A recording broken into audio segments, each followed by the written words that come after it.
Afternoon, everybody.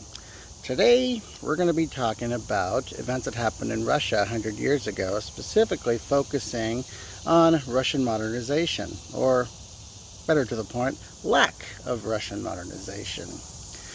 Now, going back even further, 200 years earlier, around the time of Peter the Great in 1703, when he was the first Tsar, he had decided then that Russia was too far backward. They weren't in line with the West. So he decided to do a couple of things, just trying to modernize things. First is that he encouraged the nobility of the Russian people to dress more modern, basically wear suits and wear dresses and things like that, where they were still wearing robes for their normal daily attire, things that were considered quite outdated by Western standards. Another thing he did is that he named his new capital after himself, more of a Western name, St. Petersburg.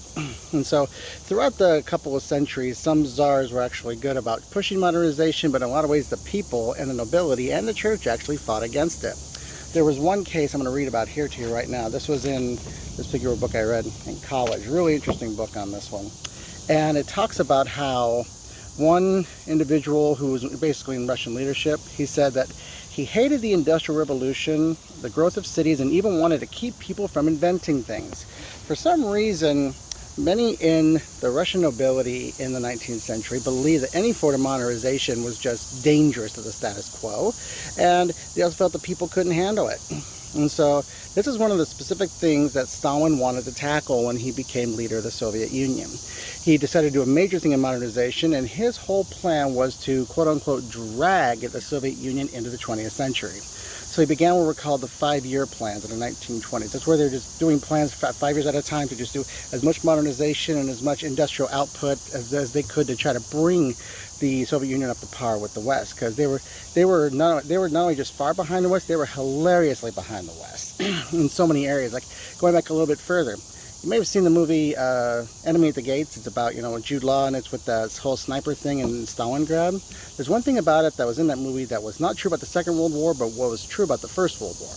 One is at the very beginning when you have one guy holding the gun and one guy holding the clip, and they say when he falls, you take the gun and shoot. That was very true for the First World War. That's how ill-supplied they were. Now, Stalin was pushing for modernization, and he wanted to increase the output of coal and of iron and of machinery and of wheat and so forth. And but the peasants and the farm countries were not okay with this. They were actually fighting it. They were really against this whole idea of having all their stuff taken to be given to the people in the cities. And so they actually began destroying their crops, and they began killing their livestock like crazy. So Stalin appointed commissars to actually oversee the collectivization of food and grain and supplies, and they're pretty much authorized to use whatever means necessary. And there was a specific type of peasants who they were specifically targeting. They were called a kulak. What a kulak was a wealthier peasant, someone who basically has their own land and they can afford to hire people out. Those were the ones who they were against. Those are the kulaks. Those are the ones that are keeping everything down. So they were trying to destroy everything that had to do with a kulak, or dekulakization. So they began doing that in a very brutal way. And while the cities were starting to get the food they needed, the people in the countryside were starving, because there was a little catch with how this collectivization happened. The state would give them their quotas, and then they were told, okay, you make the quota first, and after that, you can have what's left to eat. So if you weren't making your quota, your people starved. That was pretty much the situation. So they were just doing what they had to just to survive. There was one story that the Soviet press put out trying to inspire people to work harder. It was this fictional story about this gentleman. I can't remember his name, so I'm just going to call him Comrade So-and-so. And so we showed a situation where Comrade So-and-so worked extra hard and busted it out and got it done, and it showed how the benefits were so great because he worked so hard. And there's one particular set of factories in one part of Soviet Union said, okay, we're going to do that too. We're going to work extra hard, we're going to bust it out, and then we're going to reap the benefits from it. So they did just that. They worked harder, it produced more than they ever had. What happened was they simply got their quota raised. There was zero incentive in the Soviet Union for working harder. Everything went straight to the state. And so things became quite vicious in how they put this out.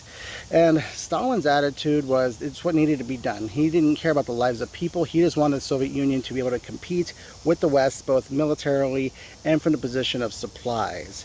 So Additional factors with what was going on during these 5-year plans is, there was mass starvation and there many people died during this process. It is estimated that during the 5-year plans of the 1920s and 30s, upwards between 7 and 10 million Soviet peasants died during this.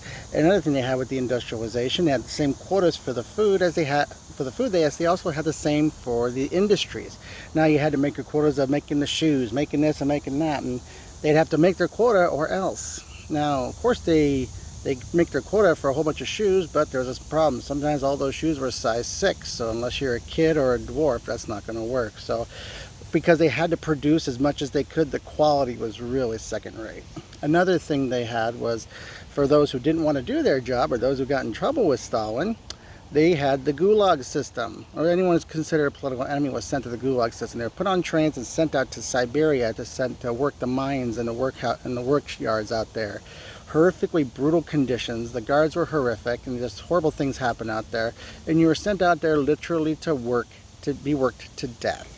Those are some of the factors that happened with that. Stalin, for him, it was all just a means to an end. He was so determined to push his national agenda that the people didn't matter. He went so far as to say, who's going to remember all this in 20 to 30 years? That was his attitude, because he was so determined to bring the Soviet Union to par. One, for militaristic reasons of being able to stand toe-to-toe with the West, because he said, next war, we're going to get steamrolled if we don't take care of this problem.